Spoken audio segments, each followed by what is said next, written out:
Welcome to the Market Me podcast with your host, Mike Moll. Each episode of Market Me deconstructs real campaigns for actual businesses to improve their marketing efforts. Mike is the founder of Social Media House and a digital marketing consultant who teaches marketing strategy to executives and their teams from small business to Fortune 500 companies. Let's get started. All right, so on this episode, we're speaking with Maddy Martin from Smith.ai. Is that the actual proper name of it? I know that's the domain. Smith.ai, yeah. It's Smith.ai is the website, and then Smith.ai is how I say it and try and teach people to say it. Got it. Noted. I'll use that later in the interview. Don't worry. So tell us a little bit about the product. It seems like it's funny, coming with the name AI in it, it has this assumption of it's going to be purely AI based, but you have kind of a dual touch point, a human touch point and an AI side of things. So I found that interesting. Yeah, so we do. And it's funny because I feel like AI is such a loaded, weighty, intense term that you really have to live up to those expectations that adds to your brand.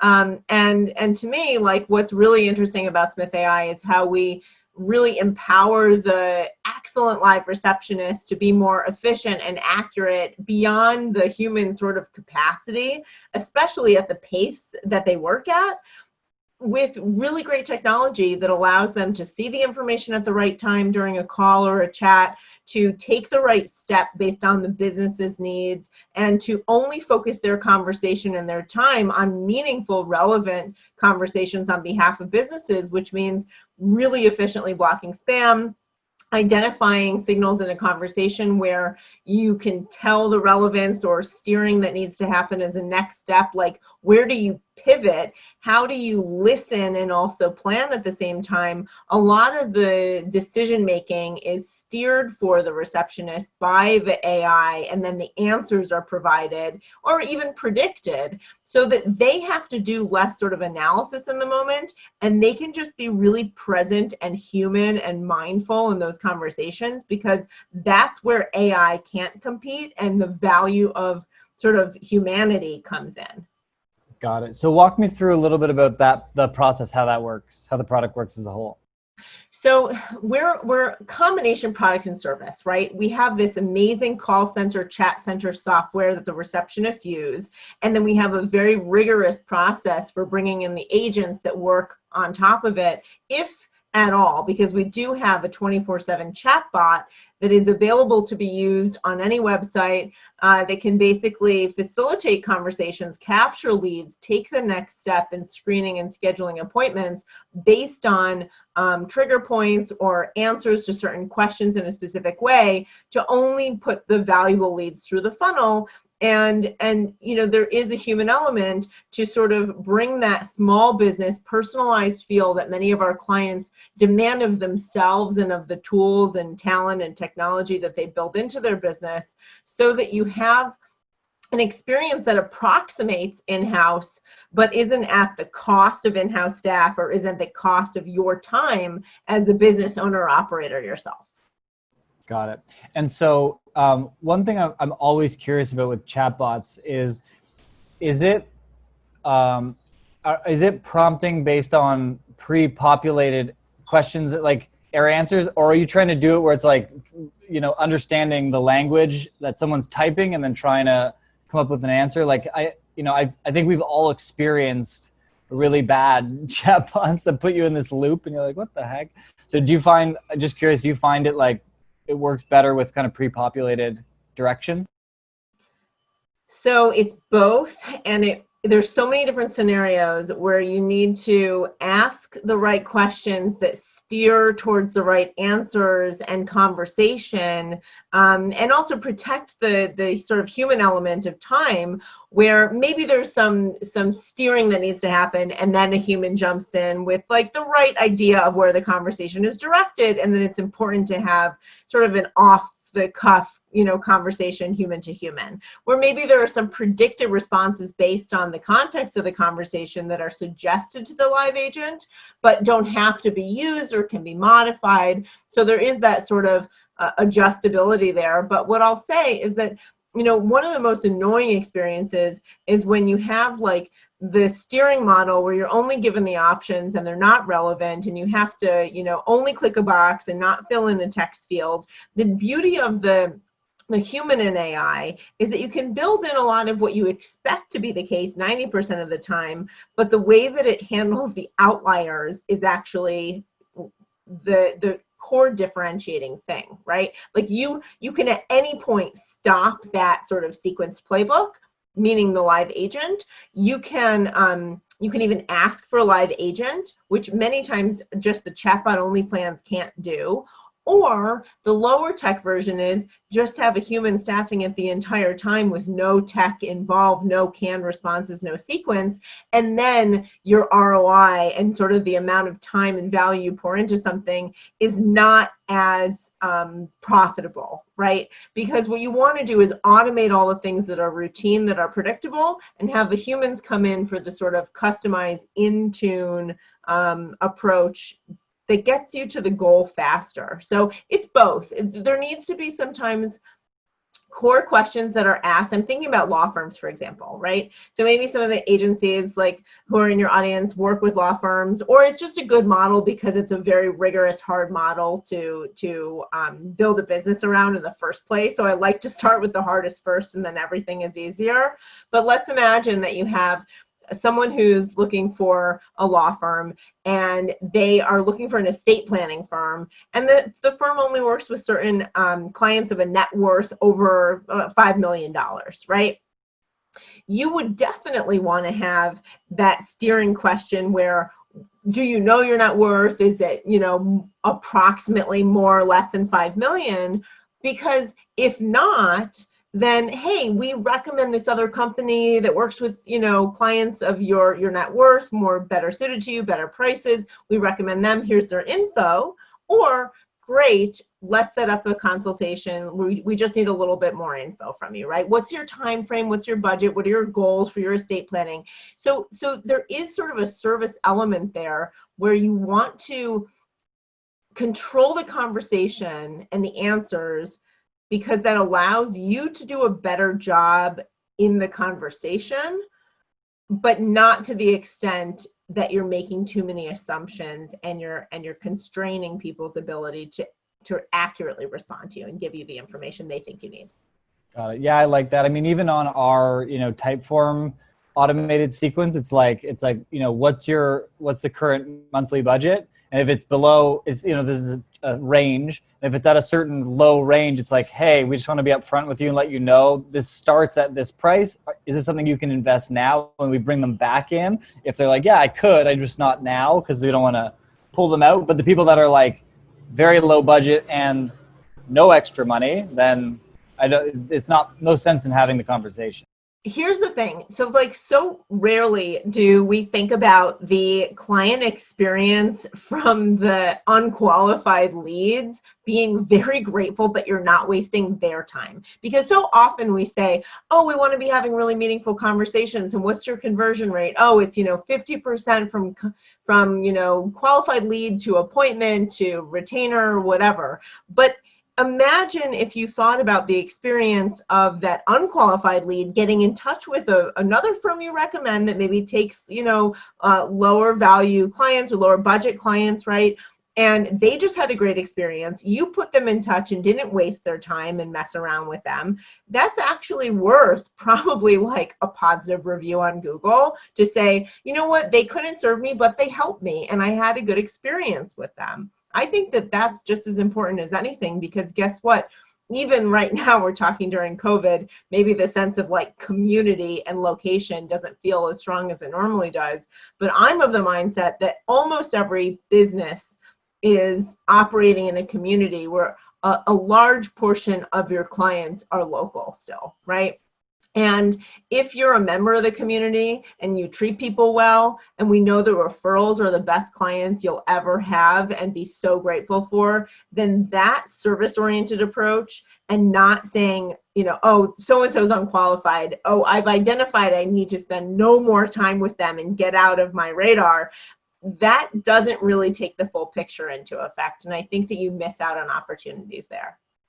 Yeah, that makes a lot of sense. So where did this concept come from? How did this all get started? So Aaron and Justin in Silicon Valley, the beautiful, wonderful world of Palo Alto and Mountain View, and where all these companies were incubated and have grown, also incubated to really masterminds of Smith.ai. They came from, Google and Apple and Mint and Intuit. And what they did is they realized that small business owners are really obviously the backbone of the economy and have a major dilemma, which is that they are amazing at their area of expertise, often untrained on business management, and severely limited in their time that they have to balance serving clients who are precious and often, very competitive to acquire in the first place, and then be available to respond with the immediacy that new clients demand. And now more than ever, when they started this 5 years ago, yes, there was this sense of we're in the Amazon, Uber, heck, Zappos, amazing client service world. But now where are we? We're in a place where if you haven't used Instacart to get your groceries, you're almost an outlier.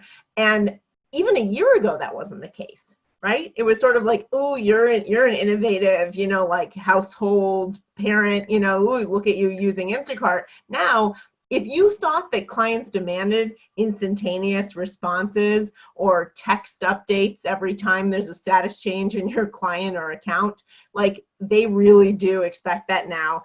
And the problem is, small business owners have an amazing leverage point with technology because there's a huge first mover advantage. It's really cheap because competition is stiffer than ever. I mean, just look at the project management, email marketing, CRM market, right? These companies are offering this stuff for free because it's so competitive. But if you don't get on board, then you're not going to meet the client demands, and you're going to miss out on growth that you only have one chance to win, and that is that first touch point with the client, and that's where we come in. So they said, what's the problem we can solve that people aren't doing quite right, which is there were all these answering services. We started out on phones, now we do chats, text, Facebook. You have an answering service and it's just glorified voicemail. Like, how have people tolerated for so long a message taking service? It makes no sense. You should have a service that is equipped enough.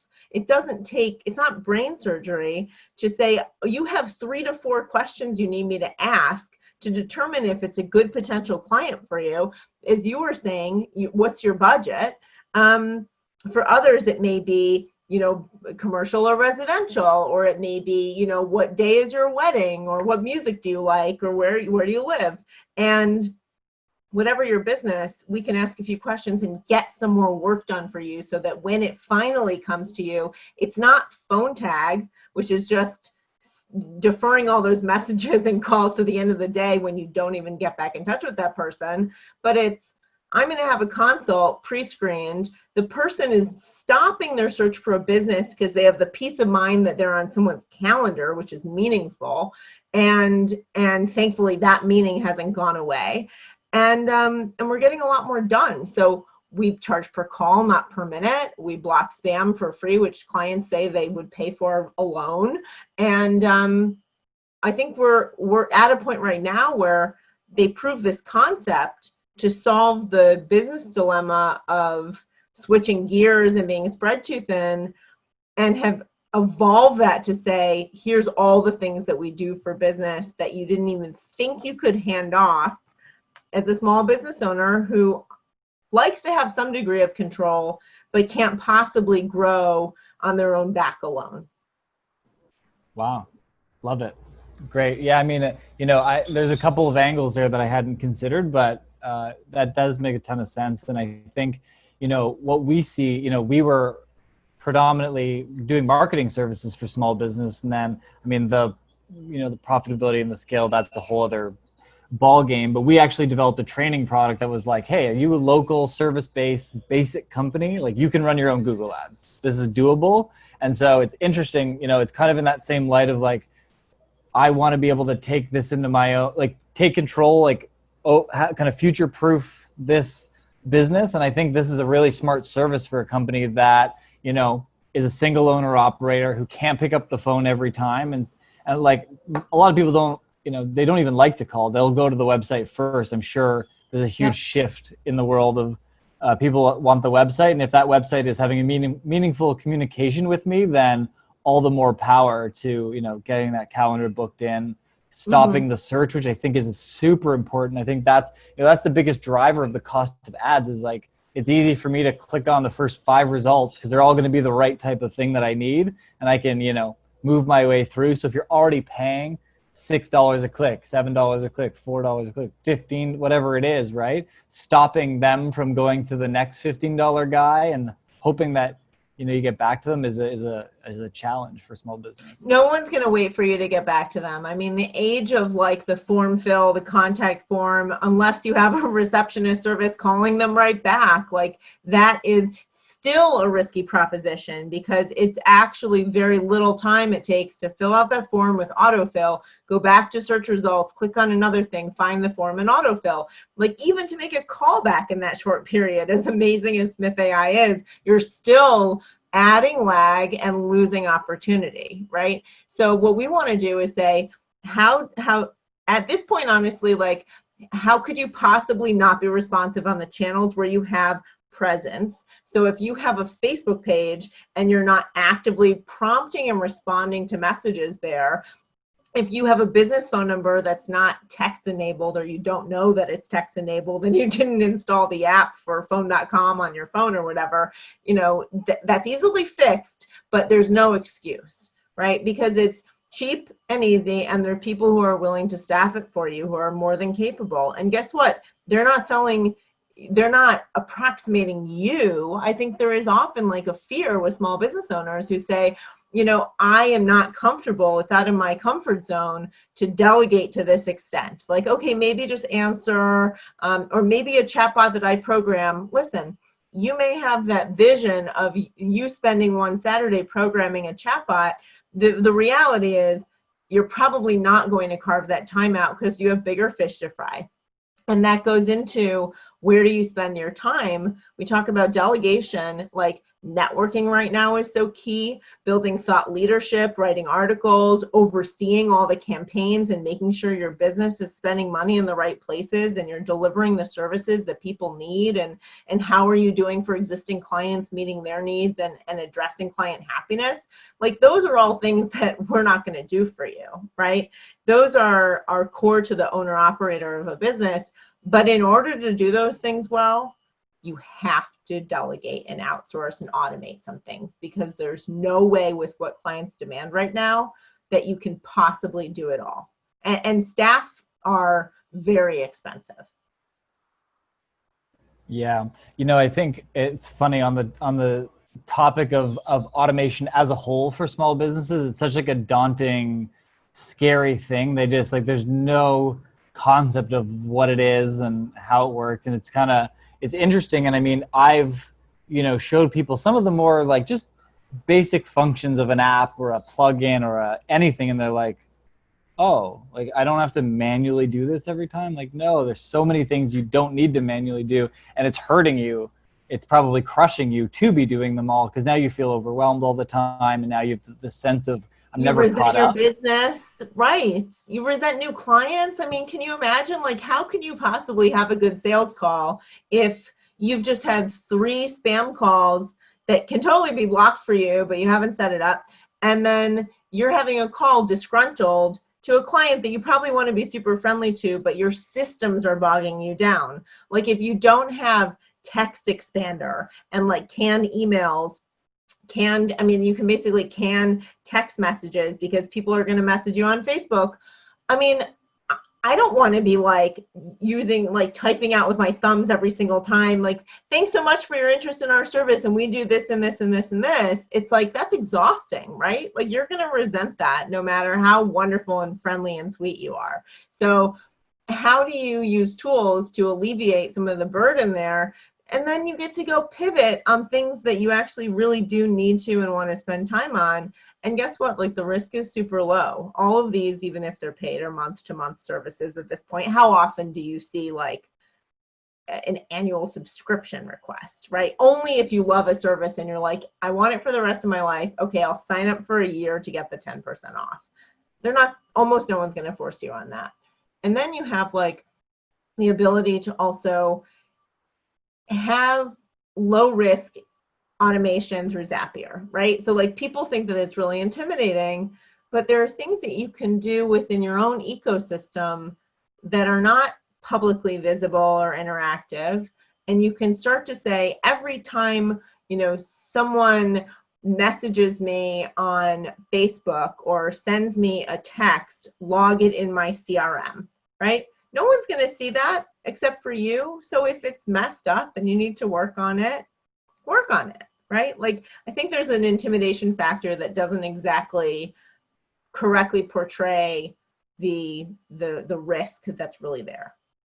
Yeah, so that brings me to my next question. I mean, because you're targeting, generally speaking, an unsophisticated business owner from a technology standpoint, I'm not saying anything other than just from a technology standpoint, how do you guys go about, you know, the education or, you know, getting people on board or getting people motivated to try this? Yeah, so I mean, we thrive on referrals. Almost all of our clients are telling their friends and their peers, like, I thought it was going to be scary too, and guess what? It's easy, and it's not. And this is something like, I love reading the reviews more than anything that say, why did I wait so long? Like, I should have done this sooner. It has such an impact on my business that I discounted in my mind. And then when I started experiencing it, like, oh my gosh, there's meaningful traffic on my website. Well, yeah, it's like, it's not a gravestone, like, you know, it's actually something that's meant to drive business to you. And there are people, if you've done these other things right, driving good traffic to, you know, coming to your website and meaningfully looking to hire your business. And I think, like, one of the misconceptions is you have to come with scripts. You don't have to come with scripts or how to do it. You're contacting the expert, right? Like, if you go and you sign up for Salesforce, like, they have implementation managers. It's the same exact thing, right? You're not a database expert. That's why you go to them and you get their help. Same thing with us. You go to a receptionist service because they should be able to steer you into good decision making to have meaningful conversations, right? So we ask you a few questions. You mentioned Typeform. We use Typeform. And we say, how do you describe your business? Who works for you? When do you work? What do you do?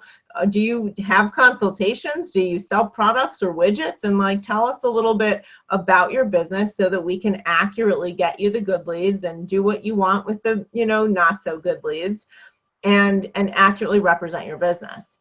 And we should be steering that for you, unless you're in the rare camp where you've really dialed in that process, which we're happy to accommodate, and then make recommendations where we think we can be most successful to you.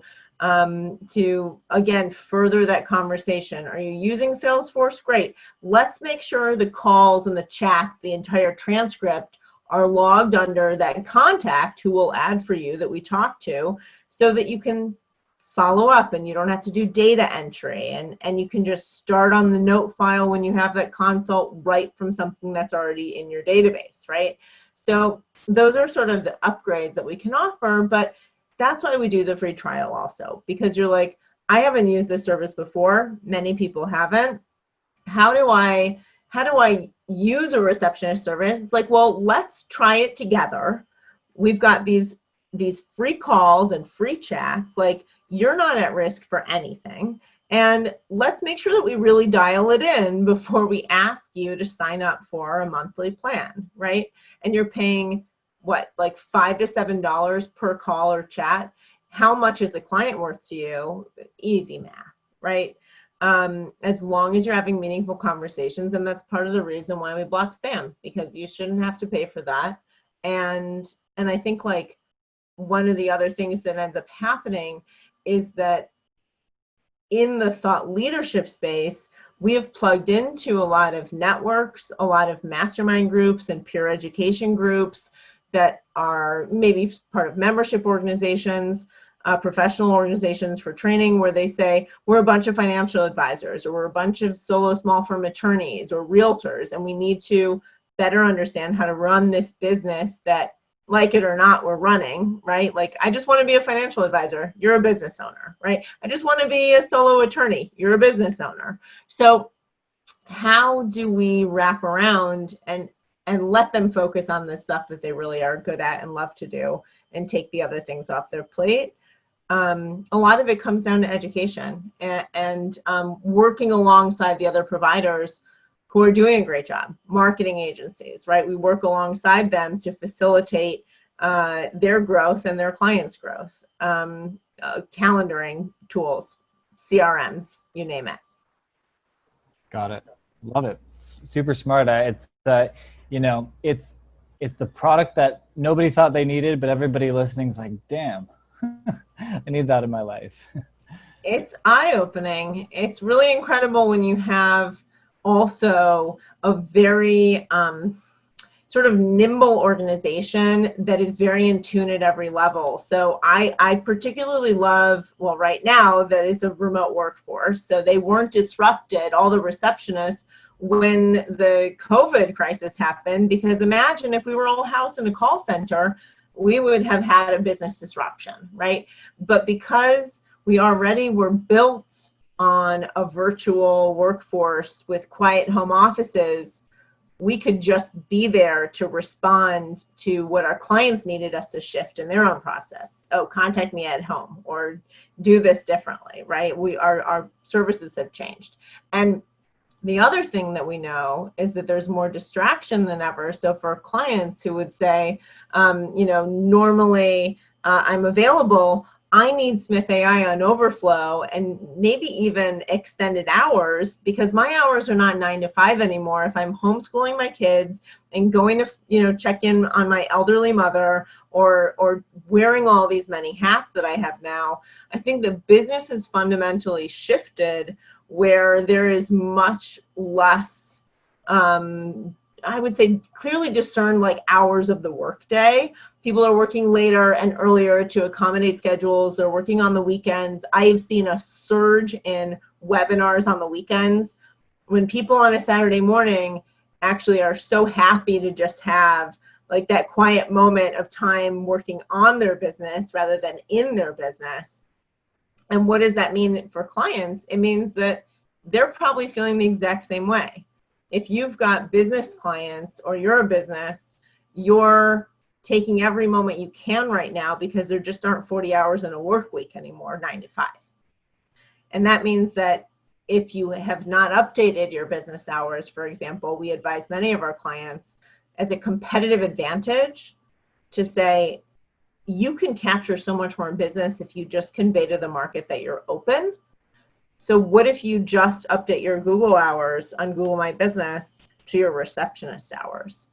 And what new clients can you capture if you don't just look like the 9 to 5, but when their kids are asleep and they're contacting your business for financial planning or to review, the event that's coming up, they want to know that they're actually getting a business that's, functioning and alive and responsive to their needs, and they're changing needs. Yeah, absolutely. So how obviously there's, like we talked about a little bit beforehand, there's obviously a surge in the need for what you guys are doing. So how are you guys thinking about growth? How are you guys thinking about marketing, even content? I'm curious.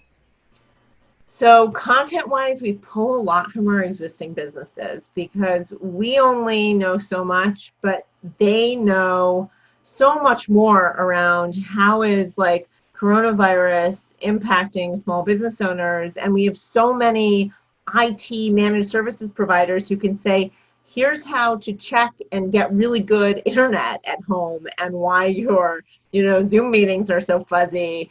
And here's like the secret hack for getting more bandwidth in your home office, or whatever, right? Here's how to look at running a small business from different angles.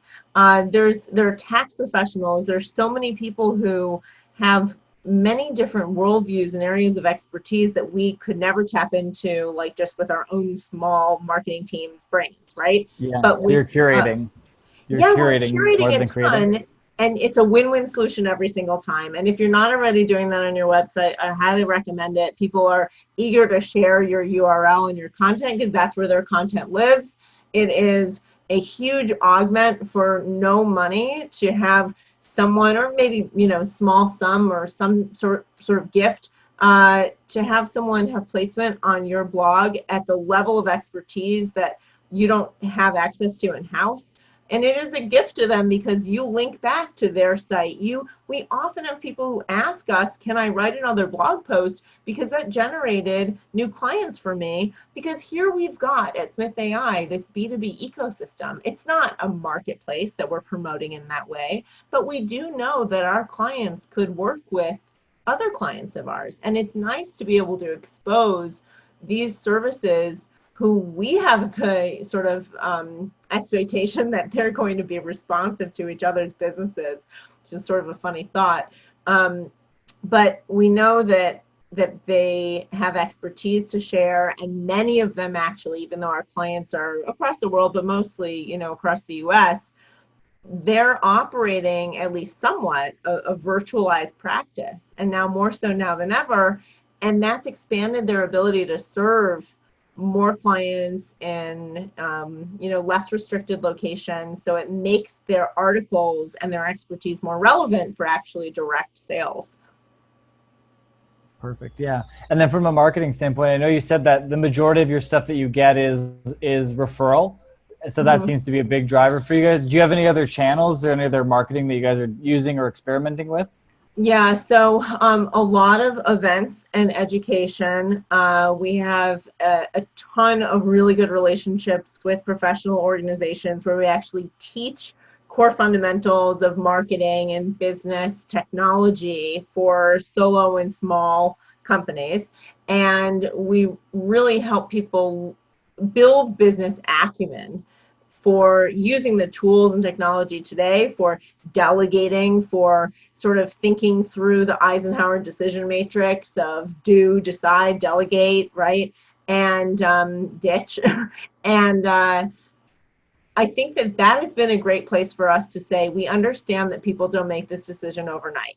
We need to build trust and reputation. And the way that you do so is through organizations that have a storied reputation with the professionals. You have peer groups within there that can have conversations around your business or your teachings.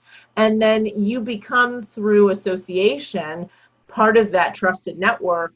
And then you also, in normal times, would do events and trade shows and things like that, and become part of, maybe sideline other professional organizations that spin off professional Facebook groups and LinkedIn and things like that. And marketplaces as well are important. I would say that we also do a lot of co-marketing, so integration partners and teaching through co-webinars, where we're not doing just an email blast swap. That's sort of flat and boring. Doesn't get me jumping out of bed in the morning. But what's interesting is to say, how can we generate and capture more qualified leads if we do a really great program with a marketing agency, or even with a marketing automation software solution, right? How do we you know, respond well to clients and keep clients happy if we were to work with a help service software, or things that we don't get into with technical support, right? Like, how do you treat clients really well? Well, you respond promptly to them, and then when there are clients and they have a technical need or a support request or ticket, then we work with those integration providers or software services that do a sort of complementary and adjacent job to what we do with the same target audience. So it's a ton of co-marketing, a ton of referral marketing, a ton of sort of community engagement, and to say like conversation marketing, although that's now been adopted into a term that's used for chat. I actually like it more used for being a part of the conversation as a trusted expert, where you give, give, give, give, give. You keep giving free advice and free advice. And then guess what? When someone says, who do I use for a receptionist service? You're the only game in town because you have been giving advice that's been working. And it doesn't even matter if you have a client in that atmosphere. It's just the fact that you've proven yourself through goodwill and good advice alone. Yeah. Have you guys thought at all about hosting like a summit where it's like almost like a step-by-step accumulation of this stuff all in one place, and then you just kind of market that as an evergreen piece? So we have been doing a bit of a roadshow actually with some complementary brands, and that is absolutely top of mind. It's I think to be determined right now if that's something that we need to take on as the platform owner, or if we plug into sort of another platform where we're a contributor there, right? Understood. Yeah. So yeah, I love that idea, and it's something that we've been toying with as well. Yeah. One thing I've been doing is, so like there's platforms like Hey Summit and like Virtual Summit, whatever. So I've used Hey Summit. My friend Ben actually created it. It's a great software. But that, just like, and same thing with the Virtual Summit platform, it's just like the same way that Shopify, when you spin up a Shopify store, by default, it always has like a .myshopify.com store, right? Right. And then you can put a custom domain, but it always has that base domain from them. So I've been doing that where I'm using Google Advanced Search and looking up at websites on heysummit.com. Then with the keywords of like marketing and this and this and that, and then that's how I'm reaching out to getting on to speak. I spoke at AppSumo's conference a couple weeks ago. Yeah, so I've just been like reaching out and been like, hey, your audience would want to know about like this style of thing. So that's how I'm finding them. That's how you're prospecting, right? Yeah, that makes a ton of sense. Yeah, absolutely, that's brilliant. We're part of this group called Partner Programs, and I'll introduce you to the founder, Alex, if you don't already know them, but they're building an ecosystem where there's a lot of that sort of mutual exchange of ideas and, hey, you'd be great for my audience, and can we do this content piece together? Should we do a survey together on the core components of, marketing work today, and what a campaign is, and new technology, and how that plays into sort of the funnel? All of those conversations are sort of happening there. And I think there is like a bit of really cool networking that's actually happening, where even if you reach out in that scenario and you're prospecting, like there are so many different ways the conversation can go. And maybe it's a speaking engagement, maybe it's a partnership or a co-marketing engagement with that person you talk to who's running that event, who probably runs their own company, right? So I think like there is a comfort level right now, especially for BD and marketing folks, who are jumping right into the deep end of the conversation pretty soon. And the comfort level is there that if we're speaking the same language, then we can do a lot together pretty nimbly and quickly. And what we just want to do is help the clients that we're serving, the small business owners, get to that same frame of mind faster. Like there's a place for BNI International and all these breakfast networking groups, but I think what COVID has showed us is that you have to have other crayons in your crayon box, or else you're going to be in trouble when all you've got is like black piece of paper and black crayon. You're not going to be drawing anything, right? So how do you tap into more of these tools that you can more flexibly use to grow your business right now? Love it. Great insights. Really interesting product. Thanks so much for coming on the show and sharing those thoughts and sentiments and about the product. So I'll link up in the show notes the business and all that stuff. Where's the best place if someone wants to get a hold of you? Or do you not want people to get a hold of you? You can, no, absolutely, you can get a hold of me. I love hearing questions and offering advice and sort of being that sort of adjunct consultant. So you can email me, Maddy, MADDY, @Smith.ai. And for a free trial of our services, just visit Smith.ai. If you use the code MARKETME100, you'll get an extra $100 off your first paid month. So no risk, give it a try, and see if it's as powerful as I'm telling you it is. Awesome. That's so great. Thank you so much for coming on. Yeah, thanks for having me, Mike.